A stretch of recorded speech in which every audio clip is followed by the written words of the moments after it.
तो दोस्तों, पिछले एपिसोड के लास्ट में हमने देखा था कि टैंग वुलिन और उसके साथी एयरक्राफ्ट से उतर चुके थे और डीमन आइलैंड पर पहुंच चुके थे। अब आगे देखेंगे। टंग वुलिन ने कड़वाहट भरी मुस्कान के साथ कहा, मुझे भी यही लग रहा है। आसपास के इन पौधों से मुझे जीवन की जरा भी आभास नहीं हो रही। वे जिस जगह उतरे थे वह जमीन काफी समतल थी। थोड़ी ही दूरी पर वह घना स्याह जंगल फैला हुआ था। टैंगोलिन तेज कदमों से उसकी ओर बढ़ा। उसने एक बड़े पेड़ पर हथेली रखी। वह बर्फ की तरह ठंडा था। सिर्फ यही नहीं, उस पेड़ से गहरी सड़ांध भरी मृत्यु जैसी ठहराव की अनुभूति उठी। अगर टैंग वुलिन के भीतर असाधारण जीवन शक्ति और ब्लड एसेंस न होती, तो शायद इस मृत्यु की आभा से उसका शरीर भी क्षतिग्रस्त हो जाता। ये पेड़ असली नहीं लगते। टंगोलिन की भौहें सिकुड़ गईं। ऐसा लगता है जैसे सब पूरी तरह कार्बनाइज्ड हो चुके हों। धातु जैसे कठोर हैं, लेकिन इनमें जीवन का एक कण भी नहीं है। ओरिजिन एनर्जी न होने का मतलब साफ था। यहां कल्टीवेशन का कोई अर्थ नहीं था। बाकी सब लोग भी उसके पास आ गए। शू शाओयन ने पूछा, कैप्टन, अगर यहां ओरिजिन एनर्जी नहीं है तो क्या इससे सिर्फ हमारी सोल पावर प्रभावित होगी या हमारी लाइफ एनर्जी यानी ब्लड एसेंस भी? टैंग वुलिन ने गहरी सांस ली और कड़वाहट से मुस्कुराया। असर पड़ेगा। हर चीज ओरिजिन एनर्जी पर ही निर्भर है। पानी और सूरज जीवन के स्रोत हैं। अगर किसी जगह जीवन शक्ति ही ना हो, तो हमारी अपनी लाइफ सोर्स लगातार घटती जाएगी। थोड़े समय में तो ज्यादा फर्क नहीं पड़ेगा, लेकिन अगर लंबे समय तक यहां रहे, तो शायद हम सूखी लाशों में बदल जाए या इन पेड़ों की तरह कार्बनाइज्ड हो जाए। ये सुनते ही सबके चेहरे गंभीर हो गए। तो फिर करें क्या? किसी ने बेचैनी से पूछा। टैंग वुलिन ने खुद को संभालते हुए कहा, अकेडमी ने हमें यहां मरने के लिए नहीं भेजा है, और अभी तक हमें यह भी नहीं पता कि असली मिलिट्री ट्रेनिंग है कहां। ऊपर से देखने पर पूरा आर्किपेलागो काला दिखता है। यहां तक कि आसपास का समुद्र भी काला है। लेकिन 300 मीटर से आगे समुद्र का रंग सामान्य हो जाता है। इसका मतलब है कि वहां ओरिजिन एनर्जी मौजूद है। जरूरत पड़ी तो हम वहीं से अपनी ऊर्जा वापस ले सकते हैं। ये शिंगलन हल्की मुस्कान के साथ बोली, तुम हर हाल में शांत रहते हो। मुझे भी यही लगता है कि हालात वैसे ही हैं जैसे तुम कह रहे हो। टेंगवुलिन ने सिर हिलाया। चिंता तो मुझे भी है, लेकिन डरने से कुछ नहीं बदलेगा। अभी हम बीच की ओर चलते हैं। गोल्डन पाथ वाला पहला चरण तो पूरा हो चुका है। वहां से हालात देखेंगे, फिर जंग्यू और युवानिन उड़कर जांच करेंगे कि मेरा अंदाजा सही है या नहीं। काले द्वीप से उठने वाला अनजाना दबाव हर किसी को बेचैन कर रहा था।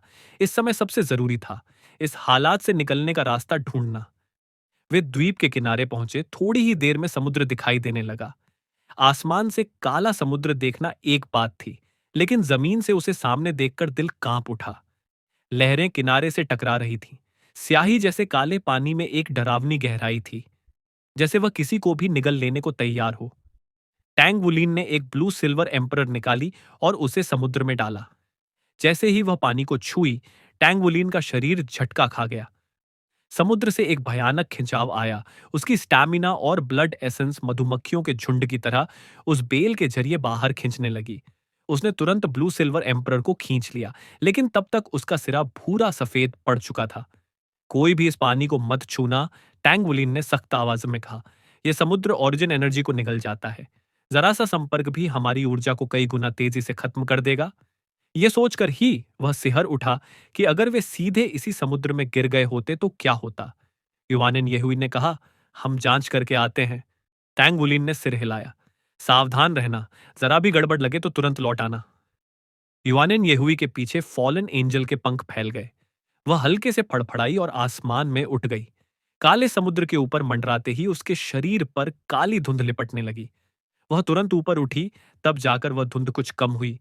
300 मीटर की दूरी पार करते ही वह अचानक गायब हो गई। वो गायब हो गई। एसेचे घबरा गया।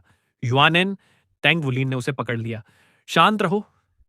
कुछ ही पल बाद एक साया तेजी से उभरा। युआनेन ये हुई दूर से तीर की तरह लौट आई और हल्के से जमीन पर उतरी। तुम ठीक हो? केशे ने राहत की सांस लेते हुए पूछा। हाँ, युआनेन येहुई ने कहा।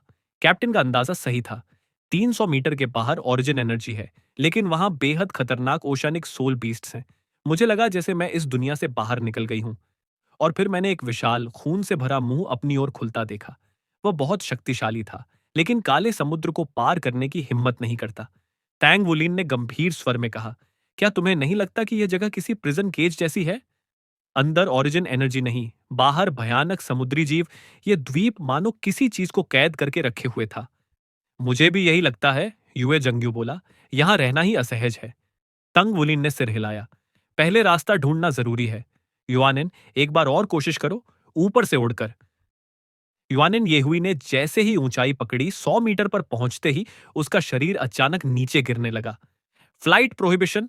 वह चौंक गई। ऊपर कोई अदृश्य बैरियर है? फिर वही शब्द सबके मन में गूंज उठे, प्रिजनर्स केज। टैंगोलिन ने निर्णय लिया, चलो अब द्वीप के भीतर चलते हैं। एकेडमी ने हमें बिना कारण यहां नहीं भेजा होगा। उसकी आंखों में दृढ़ विश्वास था, इस अंधेरे में भी कहीं ना कहीं रास्ता जरूर होगा। ये सोचते ही टैंग वुलिन ने आगे बढ़ने का फैसला कर लिया और सबको लेकर डीमन आइलैंड के और अंदर की ओर चल पड़ा। इस द्वीप पर कोई रास्ते नहीं थे, बस चारों ओर फैला हुआ गाढ़ा काला जंगल। दिशा पहचानना नामुमकिन था, इसलिए वे बस अंदाजे से द्वीप के भीतर की ओर बढ़ते जा रहे थे। जैसे ही वे जंगल में घुसे, चारों तरफ फैली मौत जैसी खामोशी और ज्यादा गहरी हो गई। माहौल इतना भारी और उदास था कि दिल अपने आप बैठने लगे, लेकिन आगे चल रहे टेंग बुलिन की मौजूदगी सबको संभाले हुए थी। उसके शरीर से फैल रही golden dragon king blood line की आभा जलते सूरज जैसी थी, जो उस स्याह दबाने वाली ठंडक को काफी हद तक दूर कर रही थी। टैंग बुलिन को किसी को याद दिलाने की जरूरत नहीं पड़ी। सब लोग अपनी स्पिरिचुअल पावर को पूरी तरह काबू में रखे हुए थे। कोई भी अपनी सोल पावर को यूं ही बहने नहीं दे रहा था। सब जानते थे कि असली जरूरत के वक्त ही ताकत बची रहनी चाहिए। अगर इस द्वीप पर ओरिजिन एनर्जी से जुड़ने की कोई जगह नहीं मिली, तो उन्हें जल्द ही कोई और रास्ता निकालना पड़ेगा। चलते चलते टंगुलिन बार बार आसमान की ओर भी नजर डालता रहा। वे सुबह सुबह एयरक्राफ्ट लेकर निकले थे। अब आसमान पूरी तरह रोशन हो चुका था। द्वीप के बाहर की ओर देखने पर सब कुछ सामान्य लगता था। उसके मन में सवाल उठा, कौन सी ताकत एक हरे भरे सामान्य द्वीप को इस हाल में बदल सकती है? ये इंसानों का काम तो बिल्कुल नहीं लग रहा था। फेडरेशन ऐसा बेकार काम क्यों करेगी? अगर ये इंसानों का किया हुआ नहीं था, तो डीमन आर्किपेलगो पर जो कुछ भी हो रहा था, वह किसी प्राकृतिक कारण से ही हुआ होगा। लेकिन फिर वजह क्या थी? क्या इस द्वीप पर कोई विशाल सोल सर्किट था, जो लगातार हवा से ओरिजिन एनर्जी को खींच रहा था? लेकिन अगर ऐसा था, तो उस काले समुद्र को कैसे समझाया जाए, जो खुद हर तरह की एनर्जी को निगल रहा था? 2 घंटे तक चलते रहने के बाद सब पसीने से तर हो चुके थे। फिर भी कोई अपनी सोल पावर का इस्तेमाल कर तेज नहीं चला। सोल स्टोरेज टूल्स में कुछ खाना तो था, लेकिन हिरासत के दौरान वे काफी राशन खर्च कर चुके थे। दोबारा भरने का मौका नहीं मिला था, इसलिए हर कौर सोच समझकर खाया जा रहा था। थोड़ी देर यहां आराम करते हैं, तंगुलीन ने गंभीर आवाज में कहा। सब में सबसे कम असर उसी पर पड़ा था। उसकी golden dragon king blood line की ताकत अभी तक उसे संभाले हुए थी, लेकिन वह भी जानता था कि अगर यह हालात लंबे समय तक रहे, तो वह भी नहीं टिक पाएगा। जब तक वह गोल्डन ड्रैगन किंग के अगले सील को नहीं तोड़ता, तब तक इस जगह का दबाव लगातार सह पाना नामुमकिन था। टैंग वुलिन पास के एक विशाल पेड़ पर फुर्ती से चढ़ गया। ऊपर पहुंचकर उसने दूर तक नजर दौड़ाई। काला जंगल अंतहीन लगता था, लेकिन द्वीप के और अंदर की ओर देखते हुए उसे दूर कहीं एक धुंधली सी बैंगनी काली आकृति दिखाई दी। बैंगनी काला? वो क्या है? बस एक झलक भर से ही टैंगुलीन के दिल में गहरा डर भर गया। ऐसा लगा जैसे उसका शरीर पल भर में चीर दिया जाएगा। कितनी भयानक ऊर्जा थी यह! और जहां ऊर्जा है, वहां ओरिजिन एनर्जी भी जरूर होगी। हो सकता है वही जगह इस पूरे हालात को तोड़ने की चाबी हो। यह सोचकर टैंगवुलिन के मन में हल्की राहत आई। वह नीचे उतरा और तुरंत अपने साथियों को सब कुछ बता दिया। थोड़ा आराम किया, कुछ खाया, और फिर वे दोबारा चल पड़े। इस बार उनके पास एक साफ दिशा थी, और 2 घंटे चलने के बाद वे काले जंगल से बाहर निकल आए। लेकिन जमीन अब भी पूरी तरह काली थी और अंधेरा दूर दूर तक फैला हुआ था। सामने दूर वही बैंगनी काली चमक साफ दिख रही थी। वह रोशनी बहुत हल्की थी, लेकिन उसमें ऐसी ठहरी हुई दहशत थी कि रोंगटे खड़े हो जाएं। वो क्या है? चूली जी ने धीमी आवाज में पूछा। युए जेंग्यू की भौहें तन गईं। मुझे यहां अच्छा नहीं लग रहा। ऐसा लग रहा है जैसे मेरा शरीर फट जाएगा। मुझे भी, शु शाओयान हाँफते हुए बोली। युए जेंग्यू तुरंत उसके सामने खड़ा हो गया, जैसे ढाल बन गया हो। तभी शु शाओयान को थोड़ा सुकून मिला। तुरंत जंगल में वापस चलो, तंग वुलिन ने बिना देर के आदेश दिया। उसे भी वही एहसास हो रहा था, लेकिन उसकी ब्लड लाइन की ताकत के कारण असर थोड़ा कम था। जैसे ही वे जंगल के भीतर लौटे, पेड़ों की आड़ में वह दबाव काफी हद तक कम हो गया। वो आभा बेहद डरावनी है, ये शिंगलन ने गहरी आवाज में कहा। लेकिन यह किसी भी जानी पहचानी एनर्जी जैसी नहीं लगती। आखिर वो है क्या? टैंग वुलिन बोला, करीब जाकर ही पता चलेगा। तुम सब यहीं रुको, मैं जाकर देखता हूं। कैप्टन, चीचे ने उसे पकड़ लिया। मैं जाऊंगा। मैं तेज हूं। बैटल आर्मर के साथ अगर कुछ गड़बड़ हुई तो तुरंत लौट आऊंगा। टैंग वुलिन ने सिर हिला दिया। तू तेज है, लेकिन तेरा शरीर उतना मजबूत नहीं। मेरे पास ब्लड लाइन की ताकत है। चिंता मत कर, मैं ठीक रहूंगा। शारीरिक सहन शक्ति में इस वक्त टंग वुलिन का कोई मुकाबला नहीं कर सकता था। युआनन येहुई भी नहीं। टेंग वुलिन ने गहरी सांस ली और अब ताकत बचाने की कोशिश छोड़ दी। उसका वन वर्ड बैटल आर्मर पूरे शरीर पर फैल गया। सुनहरा मास्क धीरे धीरे बंद हुआ और बाहर की दुनिया से उसे अलग कर दिया। उसकी घनी ब्लड एसेंस की लहर चारों ओर फैल गई।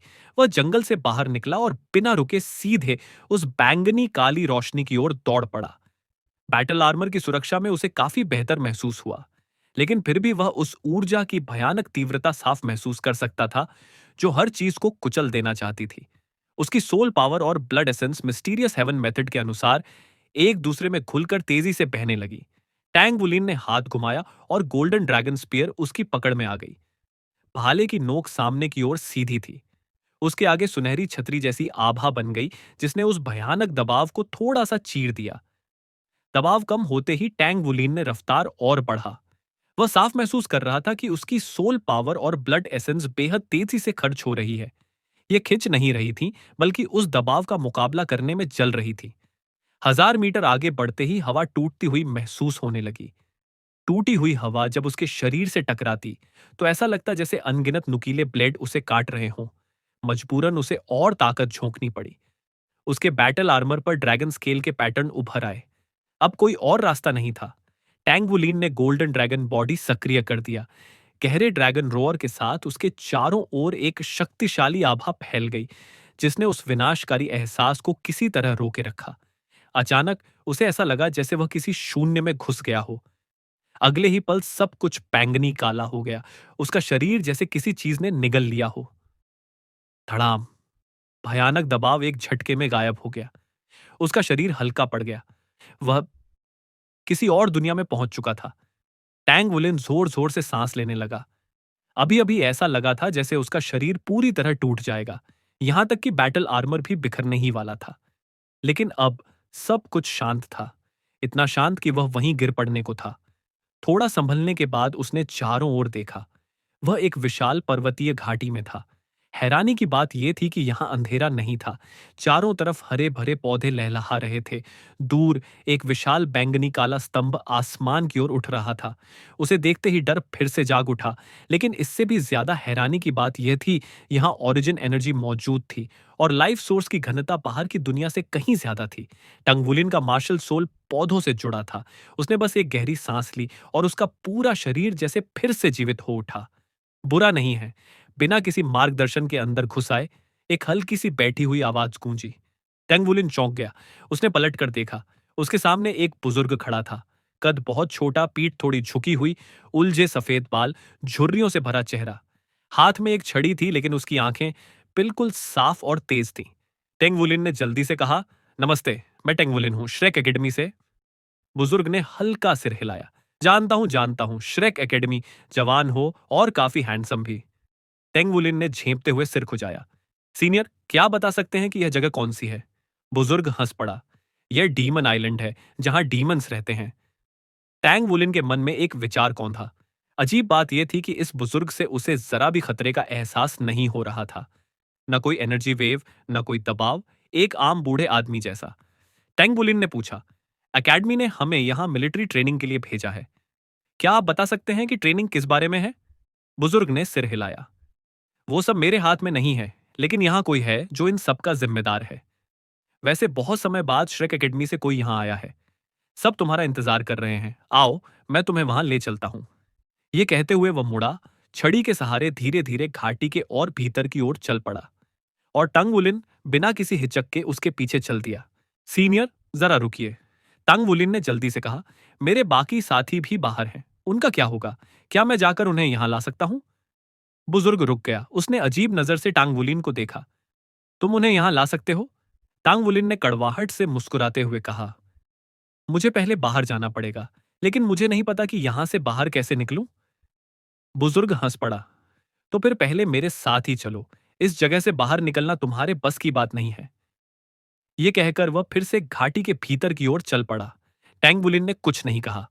वह तेजी से आगे बढ़ा और खुद ही बुजुर्ग को सहारा देने लगा। उसकी चाल वाकई बहुत डगमगाई हुई थी। टैंगबुलिन ने उसके कंधों और बाजुओं को हल्के से थाम लिया ताकि उसका भार पैरों पर कम पड़े। सीनियर, क्या मैं आपको पीठ पर उठा लूं? टैंगबुलिन ने पूछा। जरूर, बुजुर्ग ने बिना झिझक जवाब दिया।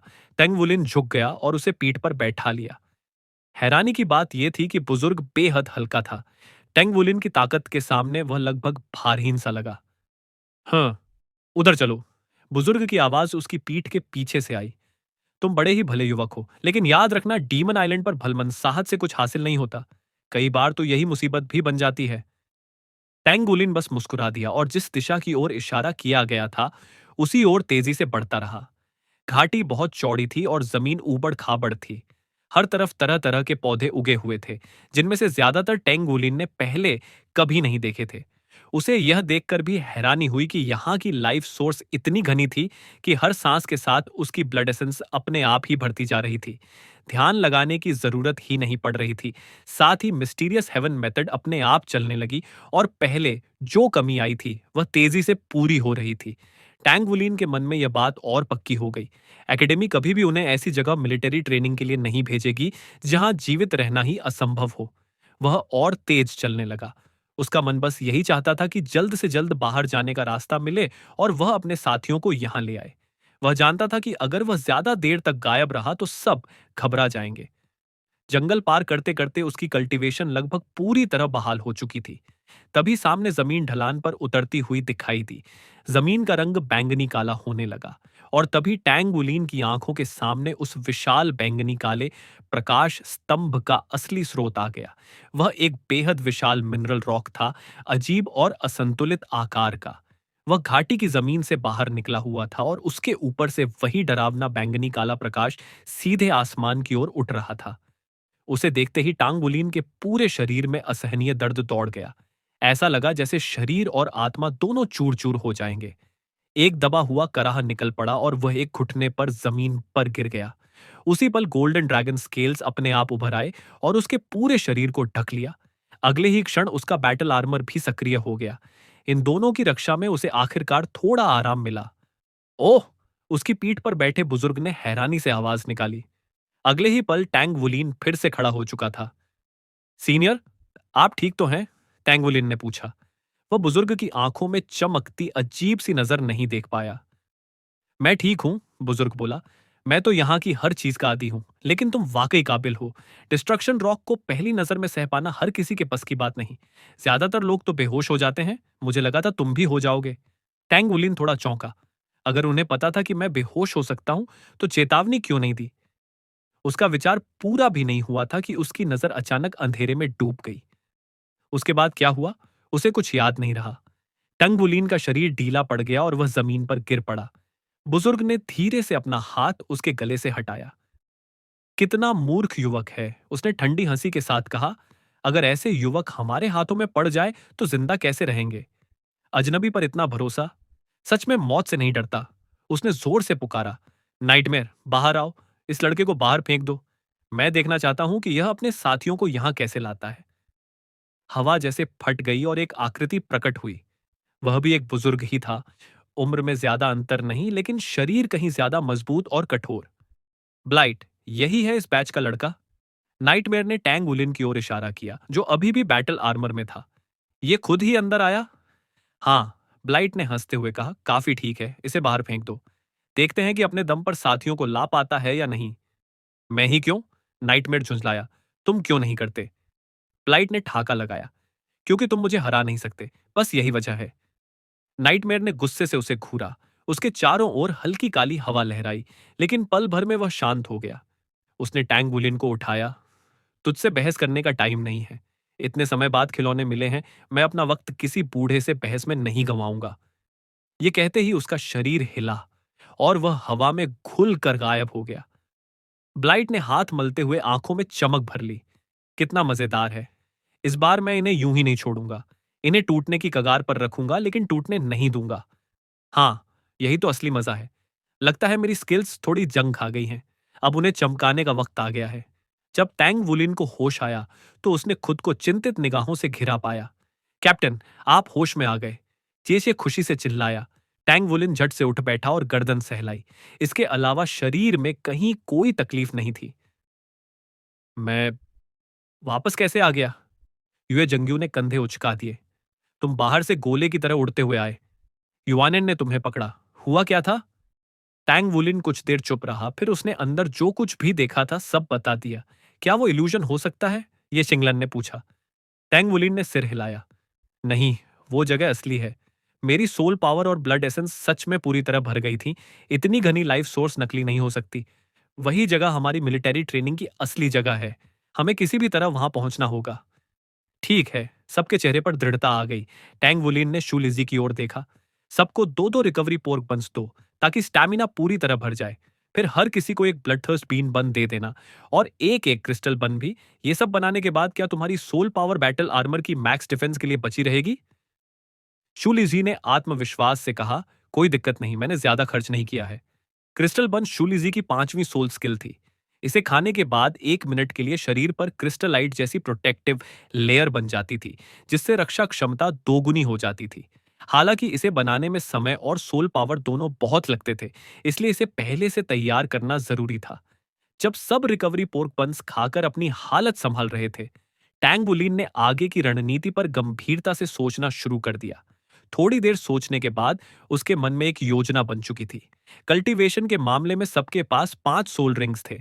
सोल पावर में युवानन ये हुई सबसे आगे थी, रैंक 58, बस रैंक 60 से एक कदम दूर। ये शिंगलन रैंक 56 पर थी, बाकी ज्यादातर रैंक 55 के आसपास थे, और टांग वुलिन खुद अभी भी रैंक 51 पर ही था। सोल पावर बड़ी समस्या नहीं थी, सबसे अहम बात थी उनके शरीर की सहनशक्ति। तो चलिए, आज के लिए बस इतना ही। आगे की कहानी हम अगले एपिसोड में जारी रखेंगे। अगर आपको ये वीडियो अच्छा लगा हो तो लाइक, कमेंट और चैनल को सब्सक्राइब जरूर करें। फिर मिलेंगे अगली वीडियो में। धन्यवाद।